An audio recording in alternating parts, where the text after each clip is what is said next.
l'organisme qui évalue le niveau de la menace dans notre pays, vient de sortir un rapport que nous avons pu consulter grâce à nos collègues de la VRT. Selon ce dernier, l'opposition d'une partie de la population aux mesures augmente et certaines menaces existent. Natacha Mann, Jennifer Estas. Ces deux images se ressemblent et pourtant l'une a été tournée le 21 novembre dernier, l'autre cet après-midi à Bruxelles. Chaque fois des milliers de personnes, dont des citoyens et des organisations plus structurées, selon l'organe de coordination pour l'analyse de la menace. Aucun d'entre eux ne peut être qualifié d'extrémiste, ni en termes d'objectifs, ni en termes de méthodologie. Quelques-uns sont dans une zone grise.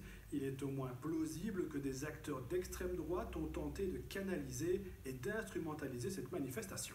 Il y a une immense majorité des gens qui vont jusque dans les manifestations physiques, mais aussi dans les manifestations sur les réseaux sociaux ou la protestation, qui sont juste contre les mesures, sans aucun ancrage idéologique extrême, quel qu'il soit.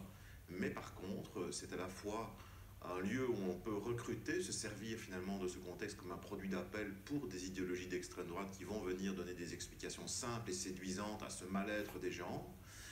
Et donc ça peut aussi, à ce moment-là, faire naître des vocations, finalement des phénomènes d'aspiration vers ces idéologies extrêmes. La plupart des organisations présentes sont opposées aux mesures sanitaires et à la vaccination.